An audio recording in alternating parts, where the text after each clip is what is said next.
नमस्कार, स्वागत है आपका। नौ का निशाना देख रहे हैं आप। मैं हूं आपके साथ रवि मिश्रा। नमस्कार, मैं हूं आपके साथ श्वेता श्रीवास्तव। पाकिस्तान में एक बार फिर हिंदू मंदिर को निशाना बनाया गया है। रावलपिंडी में एक 100 साल पुराने मंदिर में कट्टरपंथियों ने तोड़फोड़ की और यही नहीं, वहां घुसकर जो निर्माण कार्य चल रहा था उसको पूरी तरह से रोक दिया। तो अल्पसंख्यकों के हितों की बात करने वाले इमरान खान को पाकिस्तान में हिंदू मंदिरों पर हमला नजर नहीं आता। आंखें मूंद लेते हैं वो। पाकिस्तान में लगातार अल्पसंख्यकों और उनके धार्मिक स्थानों पर कट्टरपंथी हमला कर रहे हैं और दुनिया के सामने पाकिस्तान बेनकाब हो चुका है।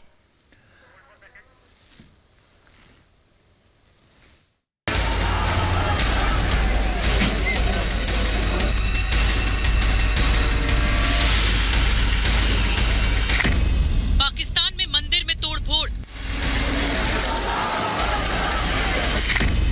100 साल पुराने मंदिर में तोड़फोड़,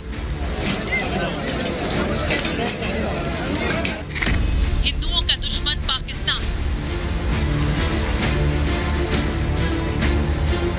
ये तस्वीरें पाकिस्तान के प्रधानमंत्री इमरान खान के उस दावे की पोल खोलती हैं जिसमें इमरान खान दुनिया भर में घूम कर अल्पसंख्यक हितों की सुरक्षा की बात करते हैं। हिंदू मंदिर पर हमला और तोड़फोड़ की वारदात रावलपिंडी की है। ये मंदिर 100 साल पुराना है। कुछ दिन पहले ही मंदिर में निर्माण का काम चल रहा था। शनिवार को कट्टरपंथी मंदिर में दाखिल हुए। 10 से 15 की संख्या में लोगों की भीड़ ने मंदिर पर धावा बोल दिया। भीड़ ने मंदिर के मुख्य दरवाजे को तोड़ दिया। एक बार फिर पाकिस्तान में हिंदू मंदिर पर हुए हमले की बीजेपी ने कड़ी निंदा की है। पाकिस्तान सरकार उस पर मौन रहती है, ये अब गलत है। धर्मनिरपेक्षता की बात करने वाले का एक बेनकाब हो गए हैं और मुझे लगता है कि इस प्रकार की घटनाओं से आपसी संबंध खराब ना हो और उन पर जल्द से जल्द कार्रवाई की जाए। पाकिस्तान के रावलपिंडी शहर में जो 100 साल पुराने मंदिर में आज अटैक किया गया है और उस मंदिर में जिसमें 74 साल बाद घंटियों की गूंज सुनाई दी, ये अपने आप में बताता है कि पाकिस्तान जो देश है वो टेररिस्टों का देश है। पाकिस्तान वो देश है जो वहाबिज्म को फॉलो करता है और ऐसे देश का विनाश अब निश्चित है। इससे पहले खैबर पख्तूनख्वा के मंदिर में तोड़फोड़ की गई थी। हालांकि बाद में मामले को सुलझा लिया गया। रावलपिंडी में हिंदू मंदिर में हुई तोड़फोड़ के बाद खानापूर्ति के नाम पर आरोपियों के खिलाफ शिकायत दर्ज की गई है। लेकिन सवाल ये है कि आखिर पाकिस्तान में कब तक हिंदू अल्पसंख्यकों पर अत्याचार होता रहेगा। Bureau report, Republic Bharat.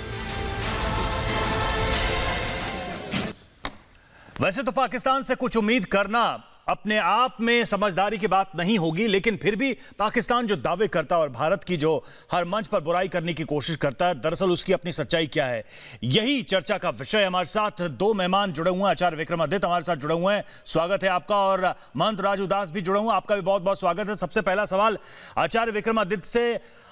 आचार्य विक्रमादित्य, जब से पाकिस्तान बना है तब से लेकर हजारों मंदिर या तो नष्ट कर दिए गए या वो बंद पड़े हैं, ताले हैं उन पर। कुछ एक मंदिरों में पूजा प्रार्थना की जाती है, चाहे मंदिर हो, गुरुद्वारे हो, या फिर कह लीजिए अहमदिया समुदाय के लोग हों, शिया समुदाय तक के लोग हों, वो भी पाकिस्तान में सुरक्षित नहीं है, उनके धर्म स्थल सुरक्षित नहीं है।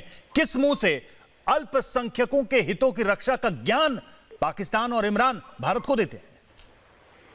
रवि जी, बिल्कुल आप सही बोल रहे हैं। जिस प्रकार का प्रत्यक्ष आईना आप दिखाने का प्रयास कर रहे हैं वो बिल्कुल प्रत्यक्ष है और पूरा विश्व इसको देख रहा है। वो बिल्कुल प्रत्यक्ष है और पूरा विश्व इसको देख रहा है। लगातार जिस प्रकार से अल्पसंख्यकों पर आक्रमण किया जा रहा है, ननकाना साहब गुरुद्वारे पर बच्चियों पर जिस प्रकार से हमला किया जा रहा है, वहां पर कोई भी व्यक्ति सुरक्षित नहीं है।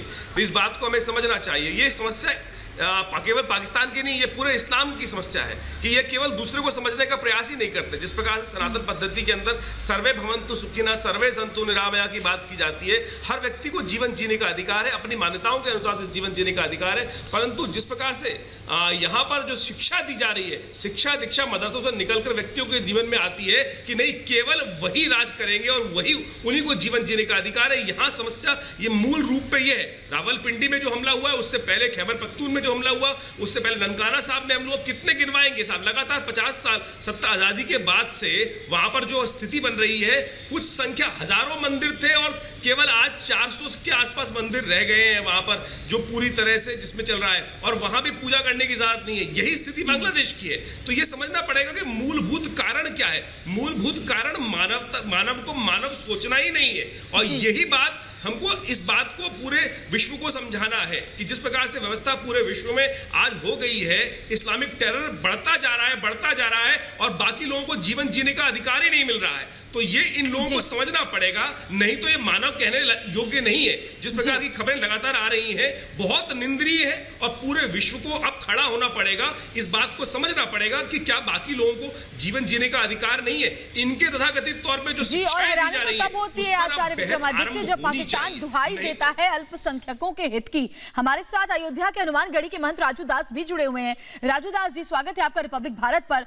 तो जिस तरीके से हम आए दिन पाकिस्तान में देखते हैं, कोई पहली मर्तबा नहीं है, कभी जो अल्पसंख्यक समुदाय की बेटियां हैं उनका जबरन धर्मांतरण कराया जाता है, हिंदू बेटियों का अपहरण किया जाता है और उसके अलावा जो धार्मिक स्थल है हिंदुओं के उनको निशाना बनाया जाता है और इमरान सरकार आंख मूंदे बैठी हुई है। नहीं, दुख इस बात की है कि जिस प्रकार से अल्पसंख्यक के ऊपर लगातार हमले पे हमले, उनके धार्मिक मठ मंदिर को तोड़ना, उनकी बहन बेटी को अगवा करके धर्मांतरण कराना, शादी करके निकाह करके, फिर तो दुर्भाग्यपूर्ण है। और कष्ट इस बात के है कि जो इमरान खान है, इमरान खान विश्व बिरादरी के पास अल्पसंख्यकों का ज्ञान देते हैं, रोते हैं, ढपली पीटते हैं कि देखो हिंदुस्तान में अल्पसंख्यक के साथ क्या हो रहा है। अरे भाई, पहले तुम पाकिस्तान में देखो अल्पसंख्यक की क्या स्थिति हो गई है। पूजा पाठ करना दुश्वार है, मठ मंदिर उनकी सुरक्षित नहीं है, बहन बेटी वहां सुरक्षित नहीं है, फिर तुम दूसरे को बोलते हो। इसके नाते हम लोग इसका पुरजोर विरोध करते हैं, निंदा करते हैं। मैं माननीय गृह मंत्री जी से मांग करता हूं कि पाकिस्तान में जो अल्पसंख्यक है उनके बारे में चिंता करना और बिल्कुल। और मंदिर तोड़े जा रहे हैं। महंत राजू दास, आचार्य विक्रमादित्य, हैरानी तो तब होती है जब ऐसे लोगों को, उन सताए हिंदुओं को भारत में शरण देने के लिए कानून लाया गया तो उसका भी यहां पर विरोध किया गया। सवाल यह है कि ऐसे लोग भी हैं जो पाकिस्तान के इस दमन का दबे मुंह से या खुले मुंह से देश के अंदर भी समर्थन करते नजर आते हैं। शुक्रिया आप दोनों का बहुत, हमसे जुड़ने के लिए, हमसे चर्चा करने के लिए।